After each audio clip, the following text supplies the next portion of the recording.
On today's show, a look back on last season for Vincent Iorio and what to expect next season. Next on this edition of Locked On Capitals.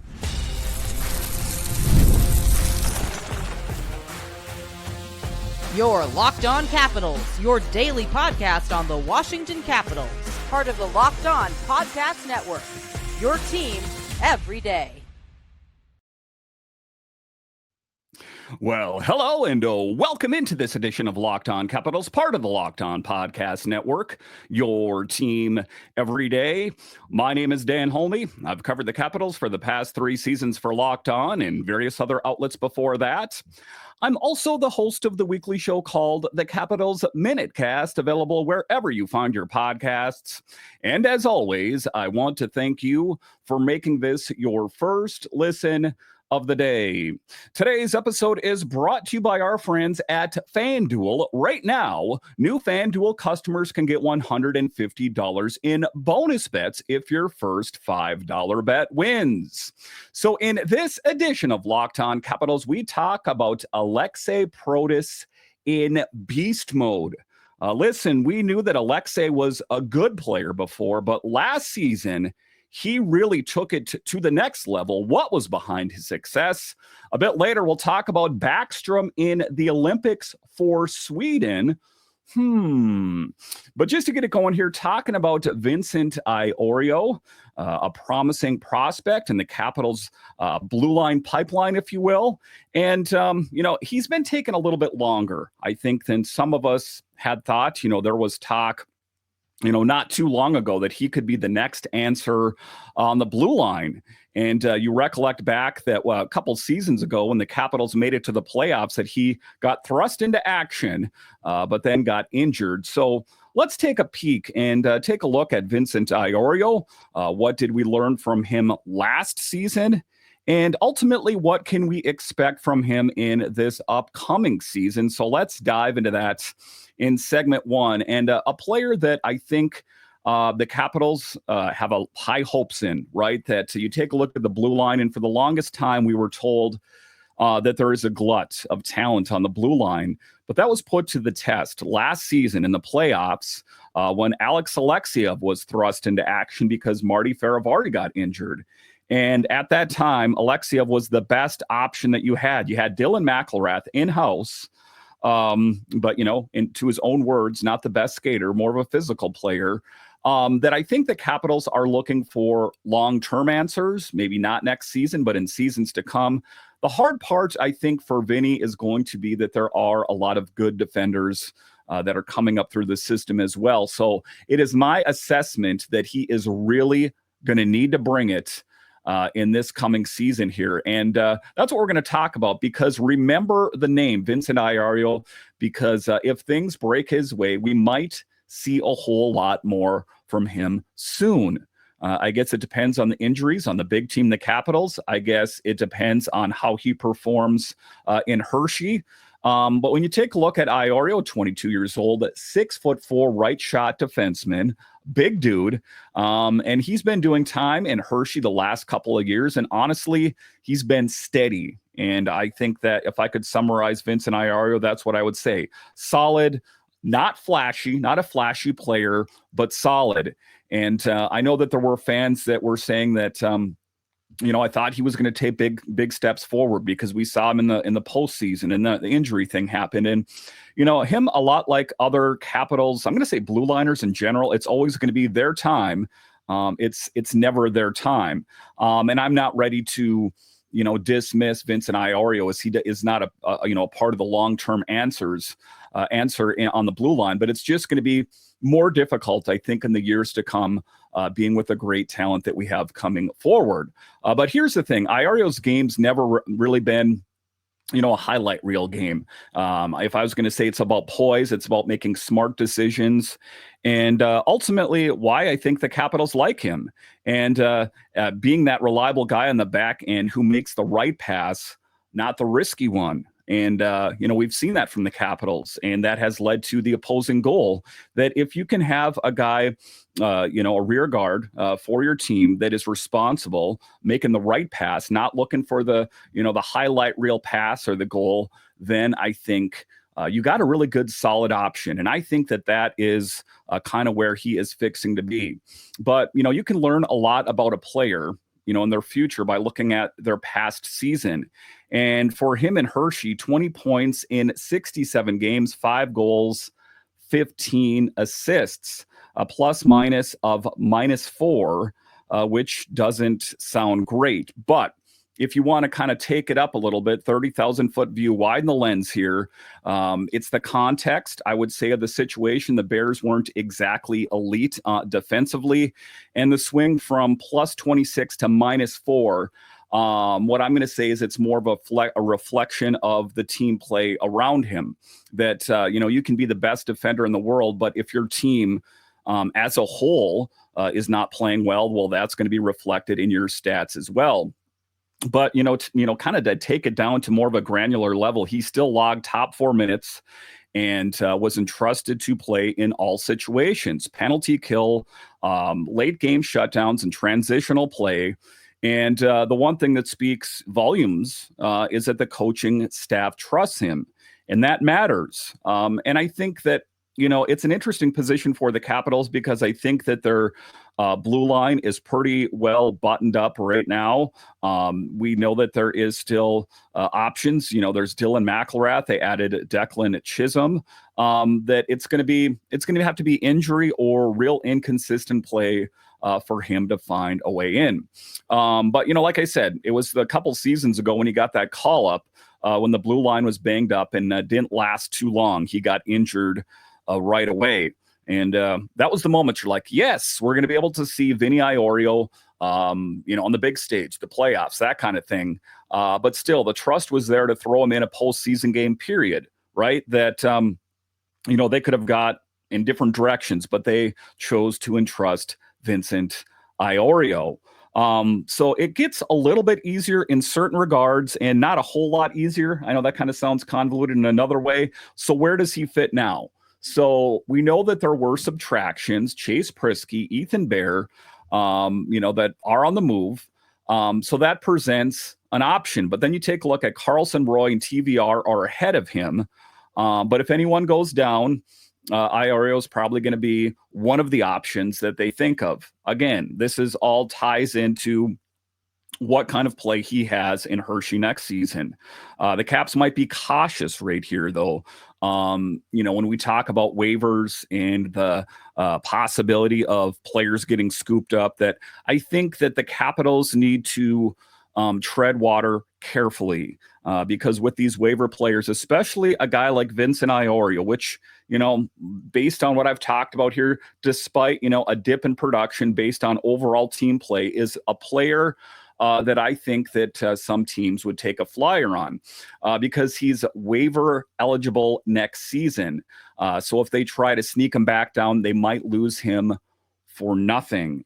And for me, that is like a worst case scenario. That could force their hand to either keep him as a 7th D, or, maybe they think that they do have enough talent in the pipeline that they could, try to trade him. That's always an option as well. And I know that, you don't like to trade prospects, but if there's not a clear path for them, then that's the right thing to do by the player and the team. Think of Justin Sordiff, for example, that there was no clear path for him to the NHL, so they traded him. I think that the Panthers liked Justin Sordiff. There just wasn't a clear path based on the veterans and the young talent around him. So I think that, we're kind of, coming to terms with Vinny Iorio. Is there a clear path from him? Is he still a couple years out, or do they try to put him into a trade that would yield some, NHL ready talent, or maybe draft picks, or whatever the case might be, maybe a bundle as a sweetener to make it even that much better? There is a lot to consider. And, when you take a look at him, I think that he is NHL ready, a solid 4 or 5 guy for years. And I think that, you're not going to ever see him probably in the top pairing. I just don't think that he's cut from that cloth, but I think that he is, he could play a role on an NHL team right now. Low maintenance, right-handed, mobile, and calm under pressure. You don't see that pulse rate increase too much in stressful situations, and which, is a good attribute to have as a player. And, you could talk about where he could fit in. I guess it's too, early to say, depending on who gets injured and that kind of thing. But when we talk about Vincent Iorio, to put a bow on this, I think there is the potential that he could be on the Capitals next season if injuries arise. But then there's the players in front of him that could stand in his way. So I think that, if he's in camp, which I expect him to be in camp, that he's really going to have to bring it to really impress the coaching staff to say, hey, if someone gets injured or this or that, put me in. I'm the guy to do it. It's just tough. When you widen the lens, like I say, when you take a look at the draft picks and the players that are coming up through the pipeline, that I don't think that Vincent Iorio's path to the NHL is maybe as easy as it once was. All right, so coming up here after the break, we'll talk about Aliaksei Protas goes beast mode. How did he jump from an okay player to an excellent player? I'll discuss straight ahead.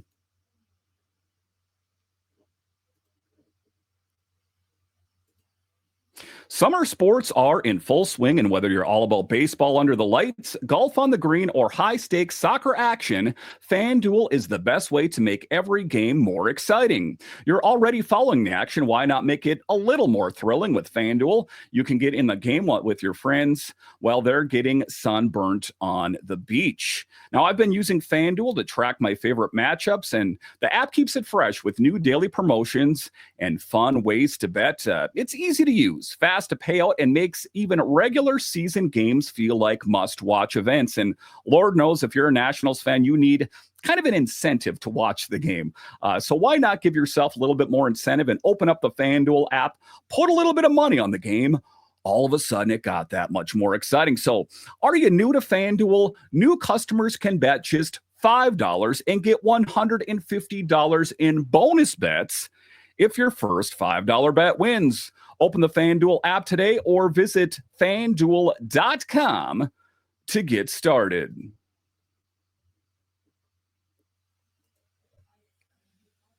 All right, welcome back into this edition of Locked On Capitals, part of the Locked On Podcast Network, your team every day. You can find me over on Twitter. It's at DanCaps218. You can find the show on Twitter. It's at Locked On Caps. So in the next segment here, we're talking about the man himself, Aliaksei Protas. Put up huge numbers, career numbers, not a little bit, by leaps, by bounds. He climbed up a couple rungs on the ladder and said, hey, NHL at large, take a look at my game. Because I don't think that Aliaksei was a household NHL name before last season. I guess, maybe if you were a big-time hockey fan, it was. But his stats last season, I think, put the NHL on notice and kind of shining the spotlight squarely on him. So we'll talk about in this segment here, in segment 2, about how his game grew and what he did. There is a lot to get into, so make sure and stick with me here in segment 2 as we talk about a guy that the ceiling is high and has gotten even higher over the years, because you take a look at last season, going into last season, he was projected to be on the third line and played a good chunk of the season on the first line. And a guy that, a handful of years ago, there was no master plan for him to be on the Capitals, period. He was in camp, and the thought was he was going to go down to Hershey, but he played so well that it kind of put the Capitals organization on notice. And well, here he is, ready for prime time, because this guy put up a monster 24-25 season. Now, seriously here, this wasn't just, he's improving. This was a straight breakout season. 66 points, 30 goals, plus 40 what? I think you got to kind of give it up for Aliaksei Protas, who put up those big numbers. And for context, his previous 3 seasons combined, and I think that's what it's all about, just 54 points in 169 games. Talk about an about face for Aliaksei Protas. And what do I expect? There's already the naysayers out there that are saying that they could see him taking a step back because you take a look at his previous seasons, like I said, 54 points in 169 games. Is the 66 points, 30 goals, the plus 40, is that something he's going to be able to duplicate? Is he going to take a step forward? Is he going to take a step back? I would project him to be on the first line with Ovechkin, Strome, but we've also seen him at times on the second line with Connor McMichael and Pierre-Luc Dubois. Sometimes Wilson and Protas vacillate a little bit there. But bigger picture as well, right, is the third line. Who's going to fit on that third line? I know that Ryan Leonard was kind of penciled in, but Ryan Leonard will be interesting, and I'll talk about in a future podcast where he ultimately slots in. So you take a look at it. He said it to himself. He said, it took time. It took hard work. His words, quote, I needed to work very hard, unquote. And he did just that. He put in the work, and the proof is, well, they say in the pudding.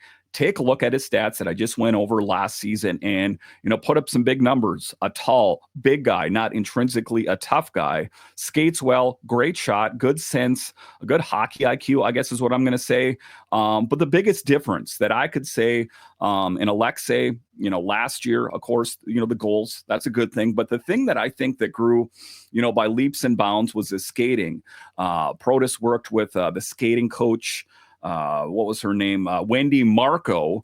And it paid off. I think, that was the biggest thing. And, you saw that with Andrew Crystal as well, that these guys work specifically with skating coaches to work on their game. I think that, years ago, there was coaches that tried to get them to work on their shot or their passing, that these players understand, of course, the importance of skating. It's hockey at the end of the day. But the fact that they have these specialized coaches that can work with them, I think has paid dividends, not just for Protas, but many other skaters and players as well. He hit a top speed, if you can get this, of over 23 miles an hour. And, to kind of put that into perspective, you're like, wow, that seems fast. Well, it is. That's the 91st percentile league wide. So this just isn't me being a homer saying I love, Aliaksei Protas and the Capitals. That's real world NHL stats, and logged over 193 miles skated this past season. And, you take a look at it, the dude was everywhere. He was first to pucks. He was hounding guys on the forecheck. He was reading plays better. He was killing penalties and scoring shorthanded.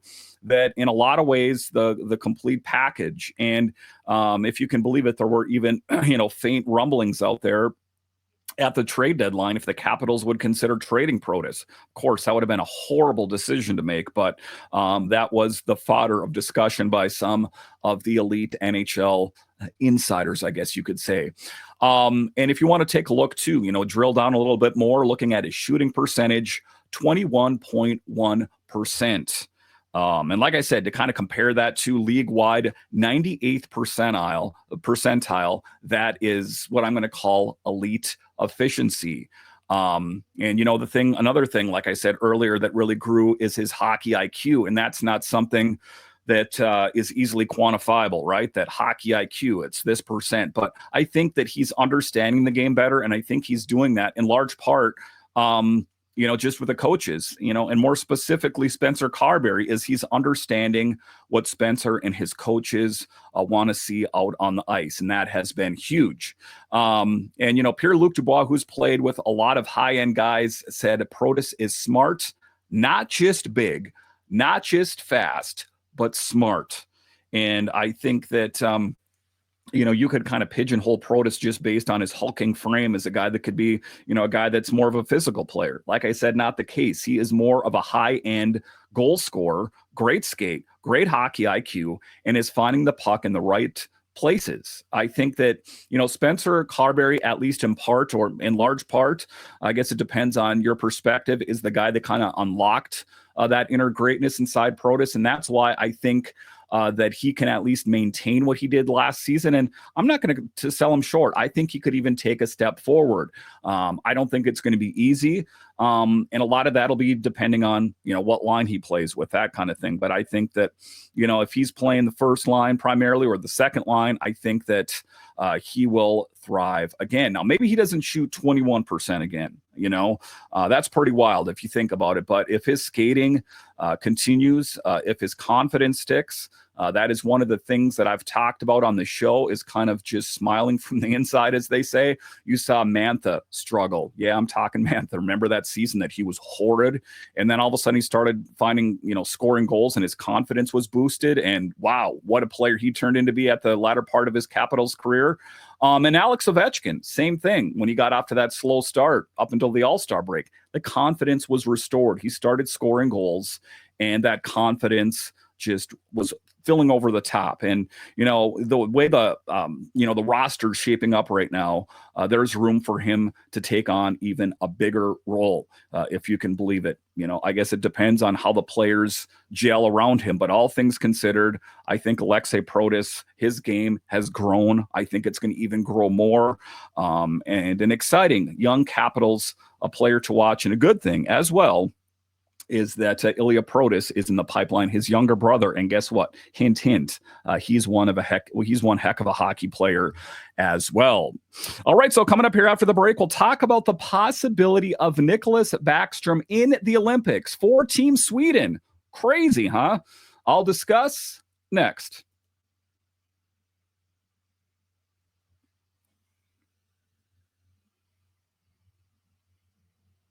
All right, welcome back into this edition of Locked On Capitals, part of the Locked On Podcast Network, your team every day. The best way that you can help grow the show is to subscribe to Locked On Capitals on YouTube and comment anything down below. So in the final segment of today's show, we're talking about Nick Backstrom, number 19, the guy that assisted on more Alex Ovechkin goals than anyone else.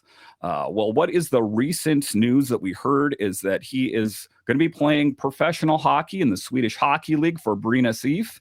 And good. That's a good thing, right? The good news around Nicklas Backstrom continues to grow, but it's even getting better and bigger, if you can believe that, is there is the possibility that he is going to be playing in the Olympics for Team Sweden. So there still is a lot to dive into. Thanks for sticking with me here. In the final segment here, we're talking about Nicklas Backstrom's comeback story, I guess, if you will. The hip resurfacing procedure, and then him being on the LTIR. And it seemed like it was not going to be the storybook ending that we had hoped for such an elite level player. Oh, but there's more. Nicklas Backstrom, in his quiet, confident way, said, I didn't make a big fanfare that, I retired from the NHL, but there's more. He signed that pro level deal with Brynäs IF. And now the big news, the world stage, potentially the Olympics. Nicklas Backstrom, let's get hyped for number 19. That's a big thing. So not in the NHL, not yet.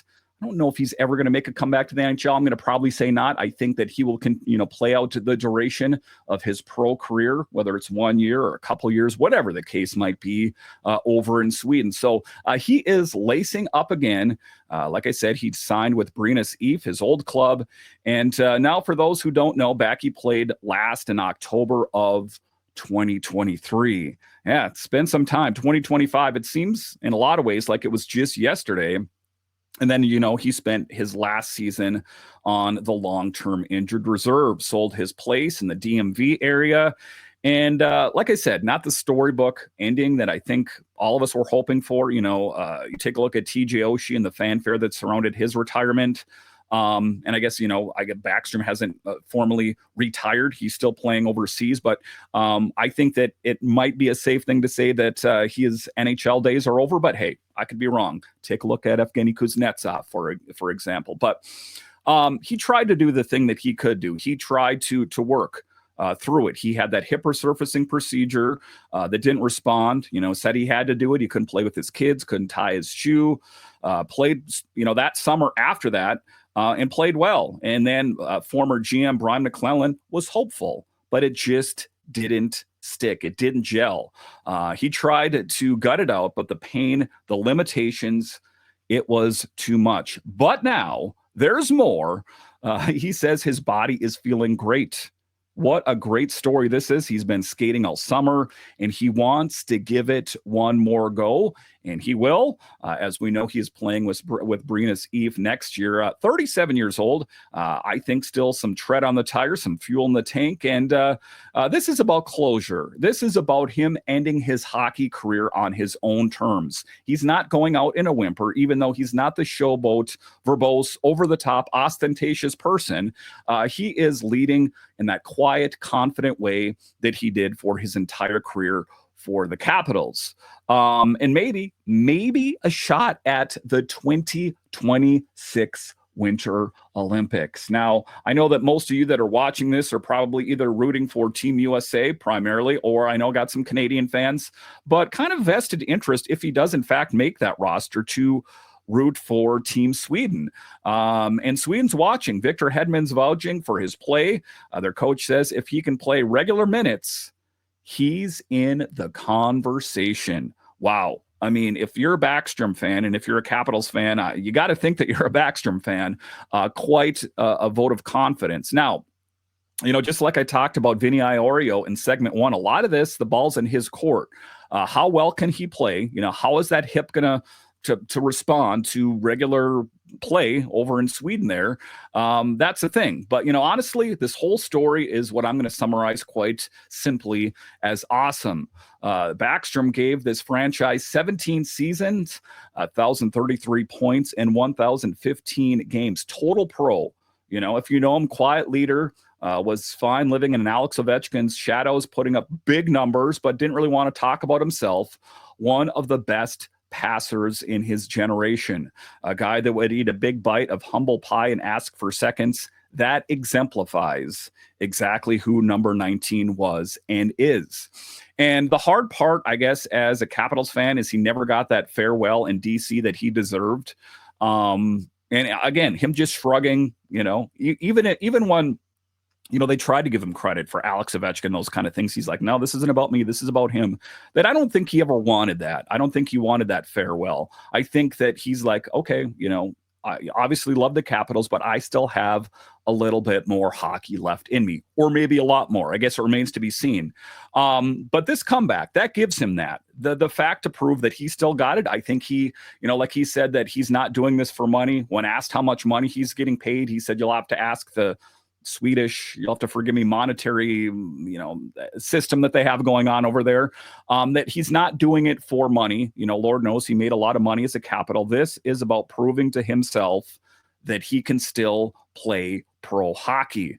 And maybe he leads to a final Olympic moment. Wouldn't that be a cherry on top for a truly great career?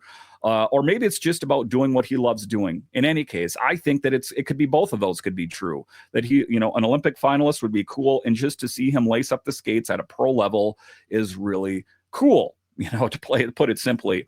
Like I said, I'm rooting for him. If he's playing for Sweden, all of a sudden I'm a fan of Team Sweden. And I think if you're a Capitals fan, you should as well. That a great story, a great leader, a great guy that didn't need, to have the light shine squarely on him all the time. Just go out there, execute, make those around you look that much better, and will no doubt be considered one of the greatest centers in NHL history. All right, once again, I want to thank you for joining me on this edition of Locked On Capitals, your only daily podcast covering the Washington Capitals. And I want to thank all of you that listen on the audio side and watch this on YouTube. You are what makes this show successful. When you're done here, head on over to Locked On NHL, as they have you covered 5 days a week, available wherever you find your podcasts and on YouTube. All right, once again, I want to thank you for joining me on this edition of Locked On Capitals, part of the Locked On Podcast Network. It is your team every day. My name is Dan Holme, and I'll talk to you again next time.